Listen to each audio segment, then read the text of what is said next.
ایک دور افتادہ گاؤں میں جہاں کے لوگ سادگی اور دیانتداری سے جیتے تھے، وہاں ایک خاص واقعہ پیش آیا جس نے گاؤں کی فضا کو بدل کر رکھ دیا۔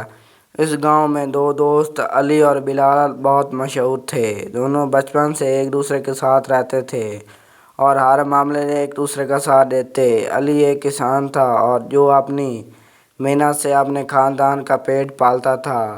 بلال دوسری طرف ایک دکاندار تھا جو اپنی چھوٹی سی دکان سے لوگوں کو روزمرہ کی چیزیں فراہم کرتا تھا۔ دونوں دوست ایک دوسرے پر اعتماد کرتے اور ہمیشہ ایک دوسرے کی مدد کے لیے تیار رہتے تھے۔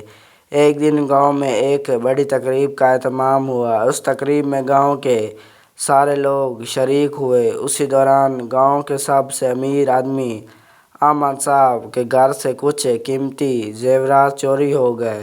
احمد صاحب نے فوراً گاؤں کے سارے لوگوں کو اکٹھا کیا اور بتایا کہ ان کے گھر سے قیمتی زیورات چوری ہو گئے ہیں۔ گاؤں کے سربراہ سردار جان نے تفتیش شروع کی۔ تمام گاؤں والے ایک جگہ جمع تھے۔ اچانک ایک نوجوان رشید جو احمد صاحب کے گھر میں نوکر تھا آگے بڑھا اور کہا، سردار جان، میں نے دیکھا ہے کہ علی نے احمد صاحب کے گھر سے زیورات چرائے ہیں۔ علی نے یہ سن کر حیران رہ گیا اور بلال کو دیکھا۔ بلال نے فوراً علی کی طرفداری کی اور کہا، یہ جھوٹ ہے، علی ایسا نہیں کر سکتا۔ لیکن رشید نے بار بار کہا کہ اس نے اپنی آنکھوں سے علی کو چوری کرتے دیکھا ہے۔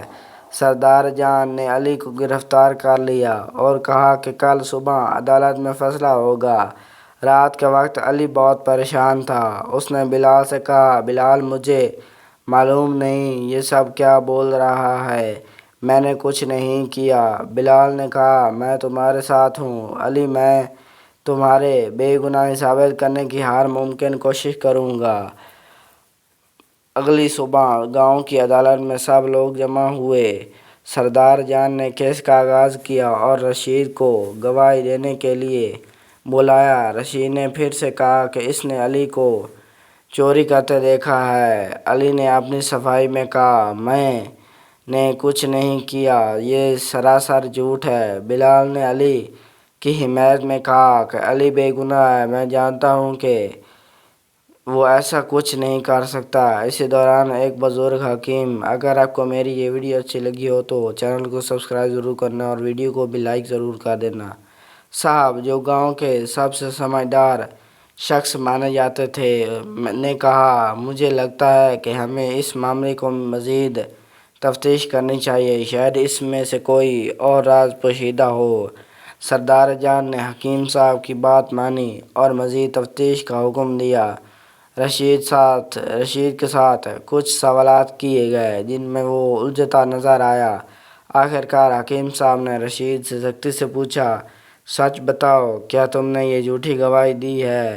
رشید نے کچھ دیر کے بعد آنسوؤں کے ساتھ اعتراف کیا، ہاں، میں نے جھوٹ بولا ہے، میں نے احمد صاحب کے دباؤ میں آ کر یہ جھوٹ بولا کیونکہ وہ مجھ سے ناراض تھے اور مجھے نوکری سے نکالنا چاہتے تھے۔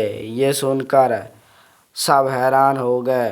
سردار جان نے علی کو بری کر دیا اور رشید کو سزا دی گئی۔ احمد صاحب نے بھی اپنی غلطی مان لی اور علی سے معافی مانگی۔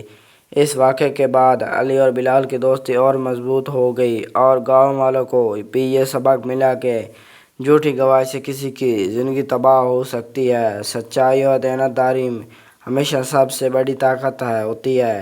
یہ کہانی جھوٹی گواہی کے اثرات اور سچائی کی طاقت کو واضح کرتی ہے۔ زندگی میں ہمیں ہمیشہ سچ کا ساتھ دینا چاہیے، چاہے حالات کتنے ہی مشکل کیوں نہ ہوں۔